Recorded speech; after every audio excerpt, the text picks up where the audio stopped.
നമസ്കാരം. കല്ലൂസ് കോസി കിച്ചണിലേക്ക് എല്ലാവർക്കും സ്വാഗതം. ഞാൻ ഇന്നിവിടെ ഉണ്ടാക്കാൻ പോകുന്നത് കാലത്തെ ബ്രേക്ക്ഫാസ്റ്റ് കഴിക്കാനുള്ള ഉദ്ദേശത്തിലാണ്. ഇതാ കുറച്ച് ദോശമാവ് ബാക്കി ഉണ്ടായിരുന്നു.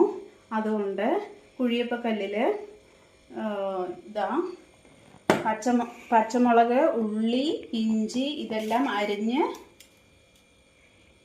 കടലപ്പരിപ്പ്, ഉഴുന്നുപരിപ്പ്, കടുക് ഇതെല്ലാം താളിച്ച് തണുത്ത ശേഷം ഈ മാവിലേക്ക് കൊട്ടി ഇളക്കി ഉണ്ണിയപ്പക്കല്ല് അടുപ്പിൽ വെച്ചിട്ട് നമുക്ക് ഒഴിച്ചു കൊടുത്ത് ഉണ്ടാക്കാം. ഇതെല്ലാം അരിഞ്ഞെടുക്കാം. നമുക്ക് താളിച്ചിടാനുള്ള സാധനങ്ങൾ അരിഞ്ഞെടുക്കാം. പച്ചമുളക് അരിയാം, ചെറുതായി അരിയണം. എരിവിന് ആവശ്യമുള്ള പച്ചമുളക് ഇടണം. ഓരോരുത്തർക്കും ഓരോ ഇതല്ലേ ടേസ്റ്റ്. ഉള്ളി അരിഞ്ഞെടുക്കാം. ഇതും ചെറിയ സൈസ് അരിയണം.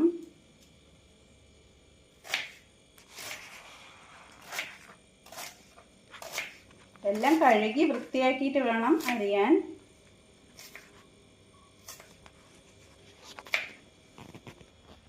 ഇഞ്ചി അരിയാം. അതും നിങ്ങളുടെ ടേസ്റ്റിനനുസരിച്ച് ഇട്ടാൽ മതി. ചെറിയ സൈസ് അരിയണം.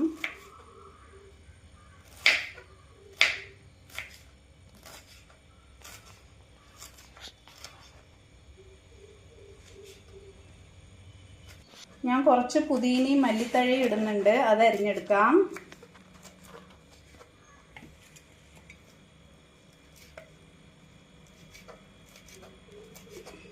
നമുക്ക് താളിപ്പ് ശരിയാക്കാം.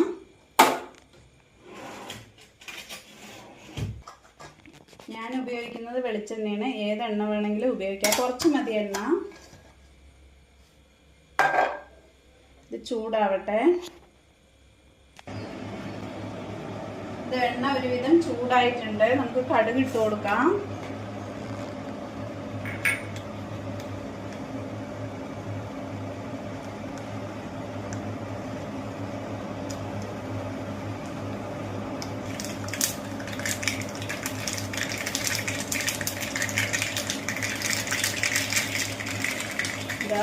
കടലപ്പരിപ്പ്, ഉഴുന്നുപരിപ്പ് അത് 2 ടീസ്പൂൺ മതി.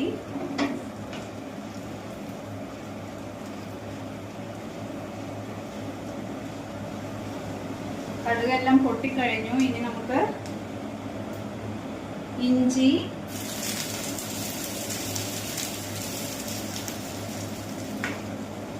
ഉള്ളി,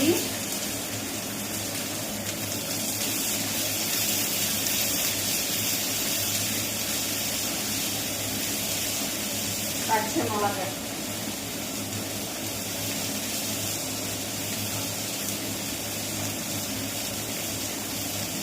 കറിവേപ്പില, മല്ലിത്തഴ, പുതിന ഇതെല്ലാം ഞാൻ ഇതിൻ്റെ കൂടെ തന്നെ ഇടണം. പുതിനയൊക്കെ വീട്ടിലുള്ള കാരണമാണ് ഇടുന്നത്. അതില്ലെങ്കിലും കുഴപ്പമില്ല, കറിവേപ്പില മാത്രം മതി. ഇത് നന്നായിട്ട് ഒരു വഴണ്ടി വരട്ടെ. ഇതാ ഏകദേശം ആയിട്ടുണ്ട്. നമുക്ക് സ്റ്റൗ ഓഫ് ചെയ്യാം. ഇതാ ഈ പരുവ് ആവുന്നത് വരെ നമുക്ക് ഇളക്കി കൊടുക്കാം. ആയി, ഓഫ് ചെയ്യാം. ഇത് തണുത്തിട്ടേ ആ ബാറ്ററിൽ കൊട്ടാൻ പറ്റുള്ളൂ. അപ്പോഴേക്കും നമുക്ക് തേങ്ങ ചട്നി അരയ്ക്കാൻ ഇതിൻ്റെ കൂടെ കഴിക്കാൻ. ഇതായിട്ടുണ്ട്. നമുക്ക് ഇത് തണുത്തു. ഇതിൽ ഇട്ട് കൊടുക്കാം. നന്നായി ഇളക്കി ഉപ്പ് നോക്കണം. കുറച്ച് ഉപ്പിട്ട് കൊടുക്കാം. ഉപ്പ് പോരായിരുന്നു, അതുകൊണ്ട് കുറച്ച് ഉപ്പിട്ട് കൊടുക്കാം. ഇനി നമുക്ക് ഇതാ ഉണ്ണിയപ്പക്കല്ല് വെച്ചു. ഇതിൽ വെളിച്ചെണ്ണയാണ് ഞാൻ ഒഴിച്ചിരിക്കുന്നത്. ഇത് നല്ല ചൂടായിട്ട് ഒഴിച്ചു കൊടുക്കാം. ഇതാ കുഴിയപ്പക്കല്ല് എല്ലാം ചൂടായിട്ടുണ്ട്. എണ്ണ ചൂടായിട്ടുണ്ട്. ഇത് നമുക്ക് ഇതിലോട്ട് ഒഴിച്ചു കൊടുക്കാം. 3/4 ഭാഗം ഒഴിച്ചു കൊടുത്താൽ മതി.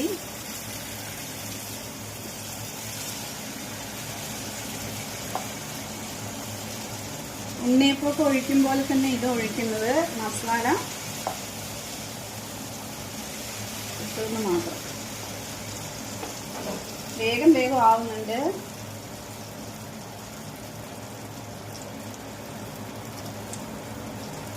ഇപ്പോൾ സിമ്മിലാണ് കുറച്ച് വെച്ചിരിക്കുന്നത്. വേഗത്തെ കൊണ്ട്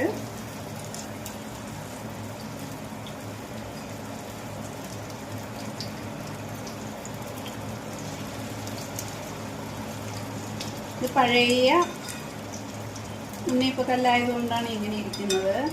പഴയതായതുകൊണ്ട് എണ്ണമയം നല്ല മയം പെട്ടിട്ടുണ്ട് കല്ല്, അതുകൊണ്ടാണ് വേഗം വേഗം കിട്ടുന്നത്.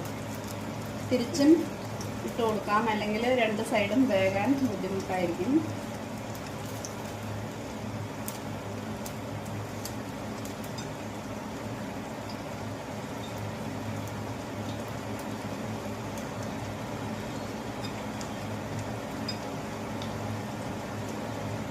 ഇതാ ആയിട്ടുണ്ട്. പെട്ടെന്നാവും ഇത്.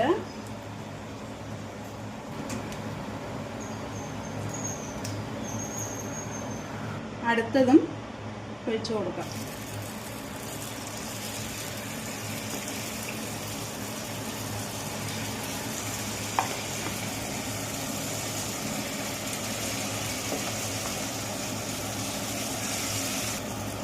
ഇതായിട്ട് ഇനി കാണിക്കാം. ഇതെല്ലാം ആയിട്ടുണ്ട്. നമുക്കിത് സെർവ് ചെയ്യാം.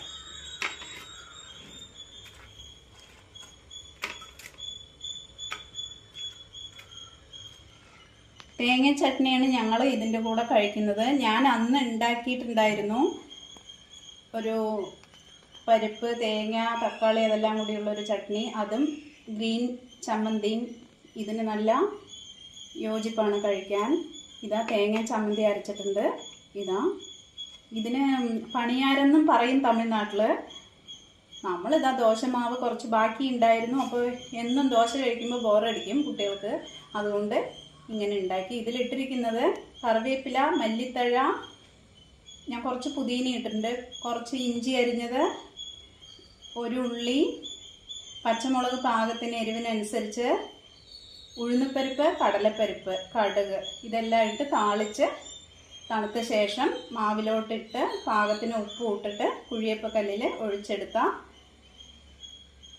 ഐറ്റമാണ് ഇത്.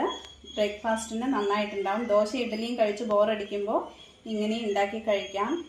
എല്ലാവർക്കും ഇഷ്ടപ്പെടുകയാണെങ്കിൽ ലൈക്കും സബ്സ്ക്രൈബും ചെയ്യണം.